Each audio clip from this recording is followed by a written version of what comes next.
La vérité en face. Et la vérité en face justement sur le cinéma français, les salles de cinéma français. Aujourd'hui, après la levée des restrictions depuis le 14 mars, on s'attendait à un retour de la fréquentation des cinémas. Eh bien, la fréquentation est encore très loin des niveaux habituels espérés. Et pour en parler, deux spécialistes, René Bonnel est avec nous. Bonjour. Bonjour. Merci d'être avec nous, économiste, spécialiste du cinéma et des médias. Vous avez occupé plusieurs fonctions dans le top management, entre autres de Gaumont, de Canal+, de France Télévisions, ancien président du prestigieux Institut de formation et de l'enseignement pour les métiers de l'image et du son et auteur de nombreux romans et essais. Nous sommes ravis de vous accueillir et avec nous aussi Jacques Font. Bonjour. Vous êtes avec nous? Jacques Fonté qui est avec nous. Bonjour. Fonté, pardon, oui, excusez-moi. Vous êtes exploitant des cinémas Le Castillet, le Méga Castillet à Perpignan. Et on continue, bien sûr, on commence ce débat sur la question des cinémas. C'est vrai qu'on a, je le disais tout à l'heure, d'un côté le Strass et les paillettes au Festival de Cannes, le tapis rouge, et puis de l'autre, faut faire le bilan aussi après ces 2 années de crise du Covid, cette période aussi de confinement qu'on a vécu. René Bonnel, globalement, il est dans quel état? Est-ce que le terme de crise fonctionne véritablement pour le cinéma aujourd'hui? Je dirais que le terme de crise, on l'emploie depuis à peu près 50 ou 60 ans dans le cinéma. Déjà dans les années 30, on parlait de crise, etc. Le cinéma, ça a toujours été comme ça. Oui, les années 50 avec la télé, le DVD, voilà tout ça. Le risque américain. Bon. Donc moi je suis très là-dessus, je prends mes distances. Et sinon on parle chiffres, et je ne vais pas assommer nos auditeurs avec des chiffres, mais il faut être un petit peu précis. C'est important, hein. La fréquentation de l'année dernière, j'avais anticipé 100 millions. On est pour l'exercice 2021, on est à 96. Bon, voilà. Faut jouer au loto. Hein. Et cette année, d'après mes estimations, on sera à 150 millions. Donc il ne faut pas comparer par rapport à 2019, il faut comparer par rapport à la moyenne, parce que le cinéma, une statistique sur une année n'a aucun sens. Donc je suis de ceux qui prêchent un optimisme raisonnable, et ça ne veut pas dire irréaliste. Il y a tous les moyens financiers pour soutenir les salles, il y a tous les moyens techniques dont je vous ferai grâce pour venir en cas de difficulté. La meilleure preuve, c'est que malgré les difficultés de tournage, malgré les restrictions liées au Covid, la production française n'a fléchi en 2021 que de 20 titres par rapport à la moyenne. Et comme je le dis très franchement, il y a un peu trop de films sur le marché, donc c'est pas un inconvénient majeur. Alors ceux qui n'ont pas pu faire leur film vont m'étrangler, mais c'est comme ça. Vous en vouloir.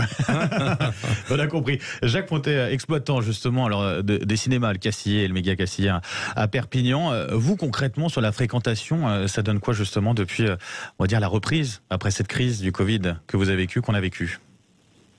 Alors aujourd'hui, nous connaissons des baisses suivant les semaines et suivant les sorties de films, entre 25 et 50% de baisse. Donc on est à une moyenne de 35% de baisse. Et je voudrais dire d'abord que moi aussi je suis raisonnablement optimiste parce que en juillet 53, la une de Paris Match, c'était « Le cinéma va-t-il disparaître ?» Oui. Moi j'ai commencé à être exploitant il y a 48 ans et on m'a dit « Pourquoi tu choisis ce métier, toi qui as fait une grande école, alors que Canal+ arrive ?» Et puis j'ai connu le DVD. Et aujourd'hui, je connais les plateformes, et je crois que s'il s'agit de se réinventer, c'est peut-être comme le président du syndicat des exploitants américains, c'est de trouver des formules intelligentes avec les plateformes, et non pas de se battre contre les plateformes, parce que le monde a besoin de plus en plus d'images. Les spectateurs veulent pouvoir choisir comment ils vont voir le film, mais il faudrait que, pour cela, que nos élus, que le ministère de la Culture partent du fait que, certes, sans film, il n'y a pas de cinéma, mais que sans salle, l'économie des films est très difficile à trouver. Et c'est ce qu'essaye de faire le président des exploitants américains en expliquant aux plateformes qu'il ne faut pas priver les salles de certains films. Et par exemple, peut-être que sur certaines séries, le cinéma pourrait servir à passer les 2 ou 3 premiers épisodes pour lancer la série.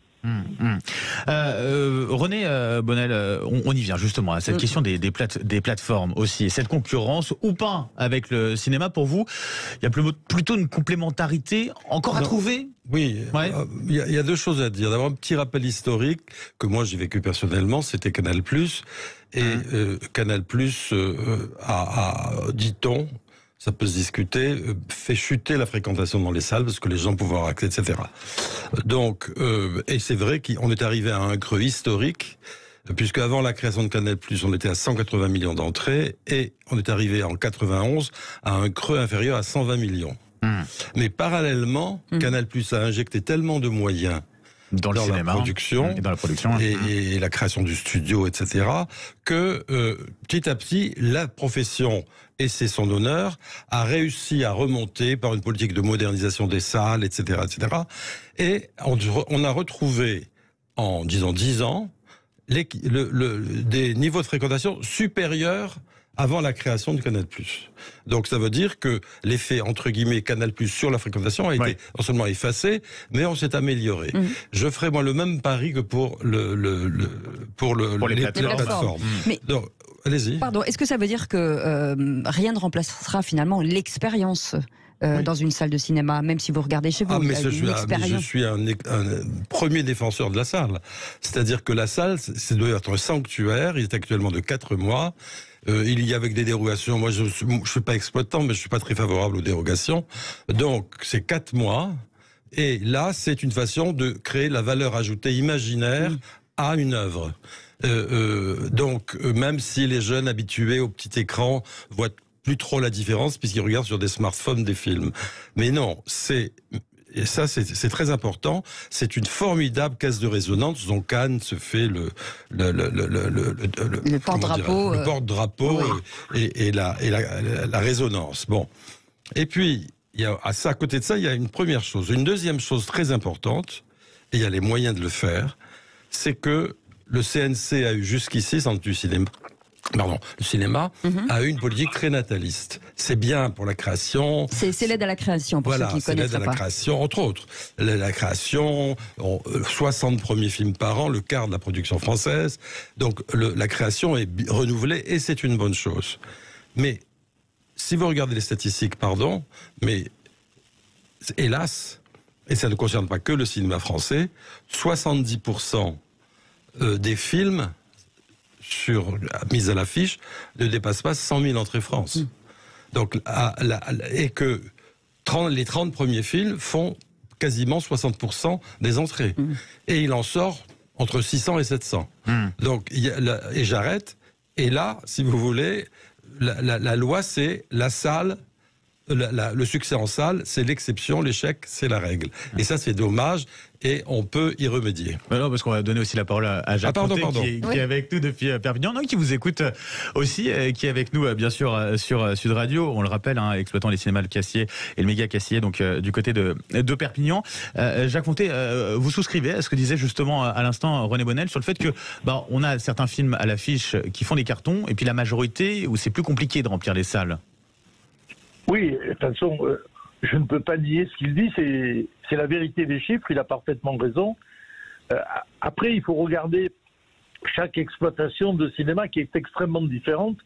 Par exemple, les cinémas qui aujourd'hui ont 3 salles s'en sortent plutôt bien parce qu'ils arrivent à bien défendre les films porteurs et ils se passent facilement des films qui ne sont pas porteurs. Dans mon cas précis, c'est un peu l'inverse. Parce que moi, j'ai 21 salles sur Perpignan. Et donc, si on produit moins de films, c'est sûr qu'à un moment donné, il va falloir que je reconvertisse certaines salles parce que je n'ai pas suffisamment de films pour alimenter. Mais ce que je constate, c'est que le public s'est désaccoutumé. Or, le cinéma, c'est, excusez-moi l'expression, mais c'est un peu comme le vin ou comme la drogue. Si vous passez pendant 1 an, 2 ans sans cinéma, vous vous rendez compte que peut-être vous pourriez vous en passer. Alors que quand vous retrouvez le plaisir de la salle, eh bien, au début, vous y allez 1 fois par mois, puis 1 fois par semaine, et puis il y a des gens qui, aujourd'hui, vont au cinéma tous les 2 jours. J'ai maintenant de nouveau des spectateurs qui sont revenus et qui viennent tous les 2 jours. Mais du coup, la curiosité du spectateur a un peu diminué. D'une part, pour ce que dit René Bonnel, à savoir qu'il y a tellement de films que le public a du mal à s'y retrouver. Et deuxièmement, c'est qu'ils avaient perdu l'habitude. Donc il faut trouver des formules intelligentes, parce que là où on peut être optimiste, c'est que quand il y a Spider-Man, Doctor Strange ou Top Gun, on retrouve des chiffres de fréquentation qui sont ceux de 2017, 2018, 2019. C'est les films du milieu qui souffrent, et notamment un certain nombre de films américains qui faisaient entre 500 000 et 1 million d'entrées, et qui aujourd'hui font entre 100 000 et 300 000 entrées. Je vais filer la métaphore justement de la drogue que vous disiez pour le cinéma, Jacques Fonté. C'est quand même une drogue et qui coûte cher. Un certain nombre de nos auditeurs le disent. Non, là, je ne suis pas d'accord. On a les chiffres. Alors, je vous donne les chiffres et après, justement, je vous écouterai là-dessus parce que j'ai envie de vous entendre à ce sujet-là, parce que les auditeurs de Sud Radio veulent vous entendre aussi là-dessus, parce qu'on a beaucoup de commentaires justement sur les réseaux sociaux à ce sujet-là. La question du prix, il a augmenté de 6,6% en moyenne entre 2020 et 2021. Et je vous écoute exactement. Alors, vous me dites non, ça ne coûte pas cher. Allez-y. Non, j'ai pas dit que ça coûtait pas cher, parce que forcément, si vous regardez le film à la télévision, surtout quand la redevance sera à 0, forcément, ça représente un coût. Ce que je voulais dire simplement, c'est que dans les villes où le cinéma est très peu cher, c'est-à-dire autour de 6 € la place, il n'y a pas plus de fréquentation que dans les villes où le prix moyen est à 9 ou 10 €. Là, ça, c'est important de le dire. Oui. Donc, ce qui est important pour nous, je crois, aujourd'hui, c'est effectivement, d'un côté, on va être obligé d'augmenter le prix de base, mais par contre, il faut absolument qu'à travers les cartes d'abonnement ou les places prises par les comités d'entreprise, cette fidélisation permette au contraire une baisse du prix. C'est-à-dire qu'il faut habituer de nouveau les spectateurs à la drogue du cinéma, et pour ça, il faut que ça soit pas cher. Celui qui vient une fois par an, que le prix de la place soit 9, 10 ou 11 €, ça n'a strictement aucune importance. En tout cas, on parle beaucoup aussi de la qualité en tout cas des films à proposer dans les salles de cinéma, aussi sur les réseaux sociaux. Vous voulez nous appeler, vous n'allez plus au cinéma, et dites-nous pourquoi vous y allez, ou surtout dites-nous pourquoi vous y allez pas, surtout aussi pour quelles raisons. Est-ce que c'est un prix, est-ce que c'est la qualité du spectacle, est-ce que vous pensez que il faudrait peut-être être un peu plus disruptif et proposer d'autres choses. Sur les commentaires, on fait trop longtemps la queue. Alors je sais pas où il va, mais c'est vrai. Alors là, faut pas aller au supermarché non plus. Restez avec nous. C'est bon, réserver avant la place. La vérité en face. Et on parle cinéma ce matin avec cette fréquentation des cinémas encore loin des niveaux habituels. On en parle avec 2 spécialistes. René Bonnel, économiste, spécialiste du cinéma. On l'a dit, vous avez occupé énormément de fonctions dans beaucoup d'entreprises, chez Gaumont, chez Canal+, chez France Télévisions. Jacques Fonte est avec nous aussi, exploitant de cinéma, le Castillet, le méga Castillet à Perpignan. Je vous le disais avant d'envoyer la pub. Est-ce que finalement, le cinéma, c'est pas un problème de qualité de film, et au-delà de ça, de se dire qu'à l'époque, on était fasciné par les acteurs, et qu'aujourd'hui, cette fascination s'est un peu émoussée? Oui, l'incarnation, disait Cécile. Vous avez parfaitement raison. Deux précisions. La première, c'est qu'effectivement, il y a une grande banalisation des acteurs, parce qu'ils passent beaucoup à la télé, parce qu'ils s'expriment sur les réseaux sociaux. Or la célébrité et l'attrait vient à la fois du silence et de la rareté. Voilà, c'est une vieille règle d'économie. Bon. Donc ce qui est très important de souligner, c'est qu'effectivement, les célébrités s'usent. Bon. Donc ça, c'est la première chose. Mais c'est pas suffisant. Il y a aussi l'offre de films. La France bat les records mondiaux de production par rapport à sa population, mais au-delà de ce qu'on peut imaginer. C'est très bien, parce que c'est un pays qui soutient la création, qui en attire du monde entier. Je ne vais pas faire un discours de ministre de la Culture, mais c'est franchement, c'est ça. Mais à côté, les films sont, la plupart, quand ils arrivent sur les écrans, ils sont mornés. Parce qu'on n'a même pas le temps de cristalliser sur un désir sur un. On a l'impression de planche de philatélie. On dit c'est quoi. Et hop, suivant. Moi, j'ai employé une formule qui a fait chorus. Les films ne sortent pas, ils prennent l'air. Donc, effectivement, c'est dommage. Donc, il faut à la fois préserver le renouvellement de la création, avec 25% de films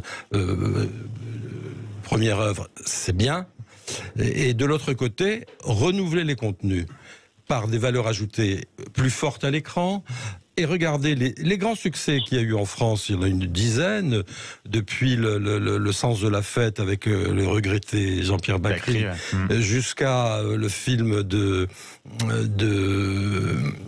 sur les illusions perdues, Bac Nord, etc. Il y a une dizaine de films comme ça, qui se baladent entre 800 000 et 1,5 million d'entrées, plus les grandes comédies dites du bon Dieu. Donc là, il suffirait qu'il y en ait encore 4 ou 5 comme ça, avec une forte valeur ajoutée, mais les acteurs mis à part, pour remonter le niveau de la fréquentation. Oui, mais vous voyez bien que le Festival de Cannes, c'est pas ce qu'on montre. On montre effectivement que ces films cartonnent, les comédies françaises cartonnent, en tout cas pour la plupart. C'est ce qu'on a envie de voir, surtout dans un contexte un peu particulier, aller au cinéma pour se détendre, et c'est pas ce qu'on montre finalement dans les festivals. Oui, c'est vrai, il y a un décalage entre certains contenus. Je dirais que la comédie à la Wilder, etc., a fait son temps. Et je trouve ça dommage, personnellement, parce que c'est très très difficile à réussir, parce que ça suppose le sens du rythme, etc. Mais il y en a eu quelques-unes très très bien réussies. Dont il faut poursuivre la création, c'est clair. Et on va au standard 0826 300 300 avec Davidé qui nous appelle. Bonjour Davidé. Oui, bonjour à tous. Et bienvenue sur Sud Radio. Vous vouliez réagir sur cette question du cinéma, ça vous fait réagir? Tout à fait, en fait, parce que moi je suis un grand cinéphile, je vois beaucoup de films, mais malheureusement aujourd'hui je ne vais plus au cinéma pour plusieurs raisons.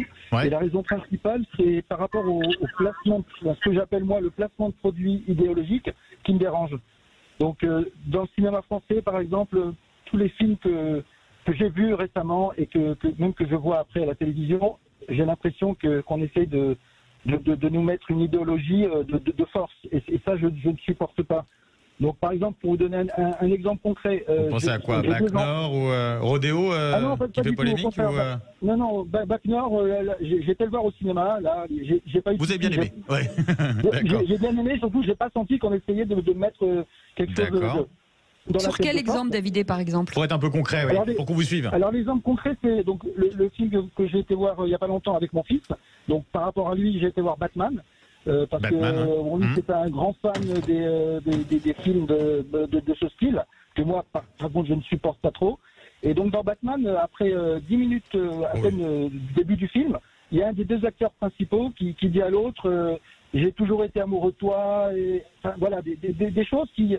Je me dis, pour des enfants, je pense qu'on doit protéger nos enfants. On ne doit pas les forcer, parce que là, c'est la grande mode LGBT. On veut que les enfants soient libres, à changer de sexe, etc.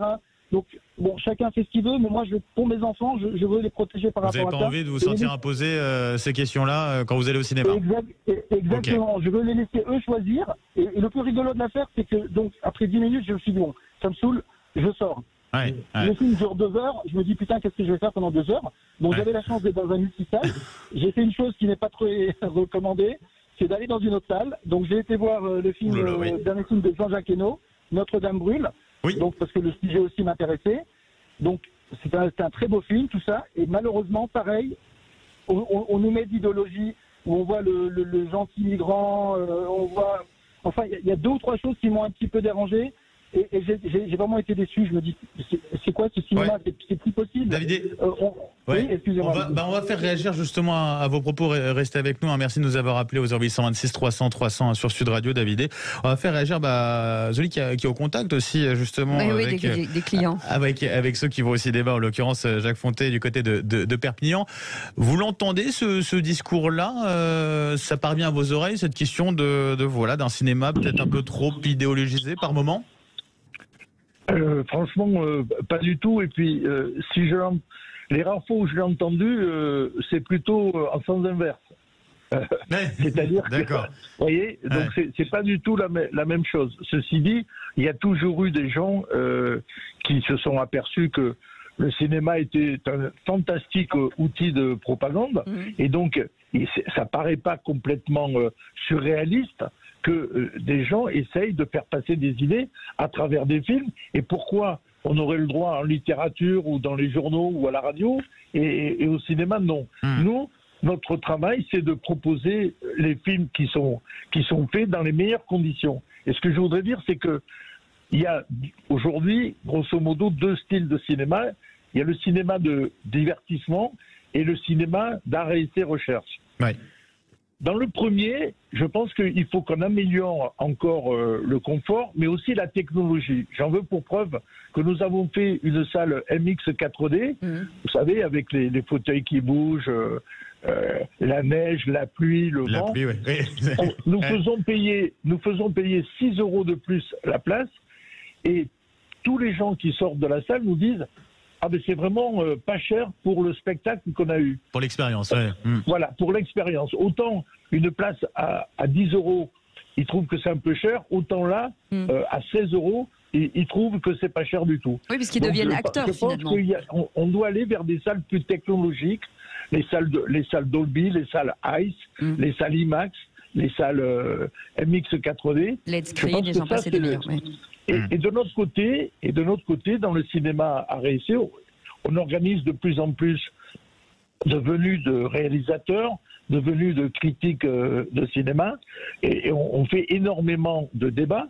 Et j'en veux pour preuve que on a fait venir le réalisateur de Seule la Terre est éternelle, Busnel, et pour la première fois, alors qu'on était après la pandémie, dans mon cinéma à Récé, j'ai rempli les 2 grandes salles pour l'avant-première, parce que, comme quoi, l'intérêt du public, il existe. Le problème, c'est que c'est une question de désir. Et des fois, vous désirez un film qui n'est pas bon, et d'autres fois, vous n'arrivez pas à désirer un film qui est excellent. Mais c'est pareil avec votre partenaire. Je ne vais pas dire masculin ou féminin. C'est un autre sujet. À chacun de choisir. René Bonnel, un mot pour conclure. Globalement, là, les défis qui vont s'imposer pour le cinéma, les principaux défis, ça va être lesquels à relever pour le cinéma, même si vous l'avez dit, il n'y a pas il faut pas se surinquiéter finalement sur la situation du cinéma, mais les gros défis, ça va être lesquels là? Les gros défis, c'est j'en vois 3. Le premier, c'est de faire revenir les jeunes. Ouais. Parce que là, il y a mais on sent un infléchissement, là. Ils repartent, mais enfin, pour l'instant, on n'est pas dans ce qu'il y avait il y a 15 ans ou 20 ans, c'est-à-dire les moins de 24 ans, 50% des entrées. On est à peu près 30%. Bon. Deuxièmement, c'est sur l'offre. Proposer des contenus qui les attirent aussi. C'est pas un hasard s'ils vont voir que les gros morceaux américains. Bon, Top Gun, je suis sûr qu'ils vont se jeter dessus. Bon. Et puis, troisièmement, c'est... l'aide à l'investissement, peut-être? L'aide à l'investissement auprès des exploitants. Pathé fait un gros travail là-dessus. D'ailleurs, Pathé a dit cette phrase que je vais vous retrouver. La politique est de dire qu'il faut investir pour durer, sinon on est condamné à disparaître. Ah, ça a toujours été ma philosophie dans toutes les fonctions que j'ai occupées. Et ben voilà. Merci en tout cas, merci d'avoir été avec nous. Un grand merci. Merci à vous René Bonnel, économiste spécialiste du cinéma, des médias. Vous avez occupé, on le rappelle, plusieurs fonctions du côté de Gaumont, Canal+, France Télévisions, ancien président prestigieux institut de formation d'enseignement pour les métiers de l'image et du son. Merci d'avoir été avec nous ce matin sur Sud Radio. Puis un grand merci aussi à Jacques Fontaine qui était avec nous en direct depuis Perpignan, exploitant des cinémas, le Cassier, le méga Cassier. Merci à vous et bonne journée. Et allez au cinéma pendant cette période. On va au cinéma. Absolument, vous envoyez des clients. Merci d'avoir été avec nous.